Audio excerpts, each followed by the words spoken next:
A crazy legal mess right now between Limp Bizkit and Universal Music Group. You might remember in early October, Fred Durst filed a massive $200 million lawsuit against UMG, claiming that Limp Bizkit never received any royalties at all, only advances when they would go in to do a new record. He's seeking to get not only those royalties, but he's also looking to get compensation for the artists that were on his label, Flawless Records, which would be Puddle of Mudd, She Wants Revenge, a few others. And I believe that Flawless Records was a division of Geffen Records, which is owned by UMG. So I believe that's how all of that ties in as far as the Flawless Records stuff goes. But on top of that, they're also seeking to have Limp Bizkit's contract become void and the rights to not only Limp Bizkit's music, but the Flawless Records artist's music to be released to Durst. And then it was reported that UMG allegedly told representatives for Fred Durst that $43 million had been spent on Limp Bizkit's music, which I believe is how it's worded, but I think that 43 million figure, I believe, is referring to the advances that were paid or supposedly paid, whenever the band would go in to do a new record. And Durst never received any royalty statements. That was one of their complaints on Limp Bizkit's side, is that there were never any royalty statements shared. And the label said that they were, quote, not required to provide those royalty statements since the account was still so far from recoupment. In the suit, UMG is accused of using a, quote unquote, systemic and fraudulent policy deliberately designed to essentially hide royalties from artists so that UMG can, quote, keep those profits for itself, with Durst's lawyers also noting that, quote, possibly hundreds of other artists could be in similar situations, and Durst alleging that despite having sold tens of millions of albums and being this huge band early on, all of that, no royalties ever paid from UMG to Limp Bizkit, according to Fred Durst. I guess all of this really began in April of this year. Durst got a new team who were shocked when they heard about the alleged situation with UMG. It prompted the new representatives to reach out to UMG, and according to those new reps, they discovered that Limp Bizkit's accounts had more than $1 million in royalties, but UMG, quote, failed to alert the band. UMG says that was a software issue, but they also say that when the discussions began in April, UMG claims that they reached out to management to set up a vendor profile so that the band could get their royalties. But there's another article that was reporting on this where they say that Limp Bizkit were the ones to reach out first. So I'm not 100% sure on that, but either way, I don't think that really matters.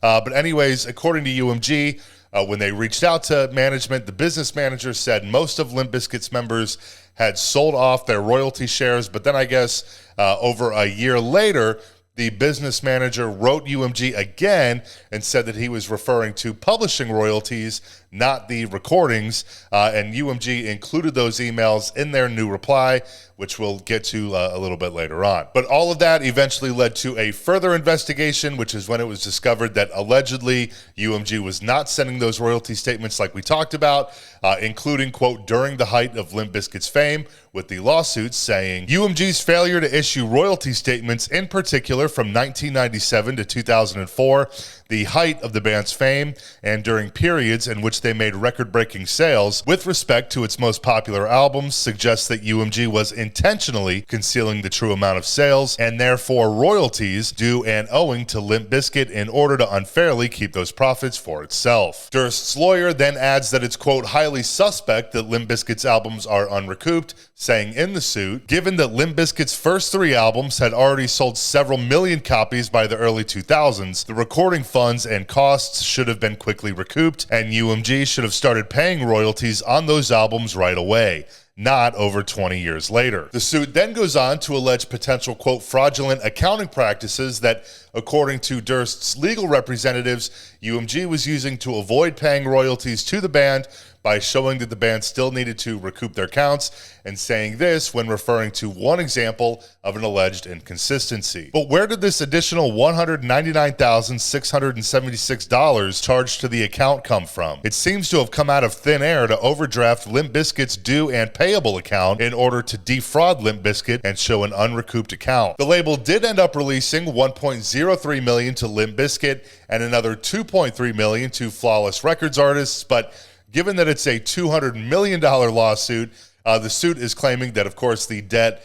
is far greater than that, saying, given the vast amounts of money collected by UMG in relation to sales of Limp Bizkit's and Flawless Records albums over the years, UMG is liable to plaintiffs for tens of millions of dollars in copyright infringement, if not more. Indeed, plaintiffs allege that the amounts owed to them by UMG following the rescission of these agreements will easily surpass $200 million. That essentially brings us up to now, where we have finally heard from UMG, where this past Friday they motioned for the case to be dismissed while saying that, quote, plaintiff's entire narrative that UMG tried to conceal royalties is a fiction. UMG then goes on to acknowledge the payments already made to Limp Bizkit and Flawless Records that I mentioned just a little bit ago, where they added, despite these payments, on September 30th, 2024, plaintiffs served UMG with a formal notice of rescission of the Flip agreement, the recording agreement, and the Flawless agreement. When UMG rejected the rescission notice, plaintiffs filed the present action, asserting no less than 15 state and 1 federal putative claims for relief. They also included those emails from the business manager that we talked about at the beginning of this video,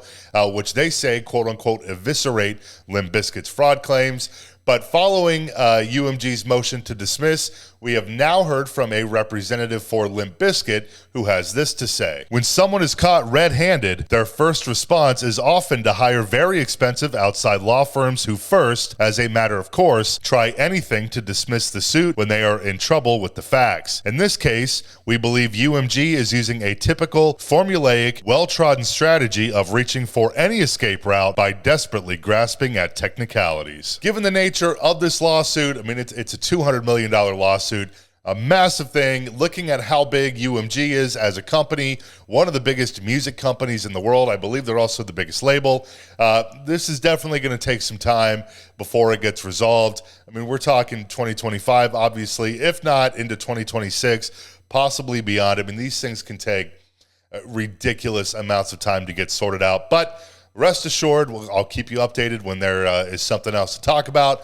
But that's all I got for you for right now. Thanks so much for hanging out. Feel free to drop a like and subscribe below if you feel like it, and I'll see you next time.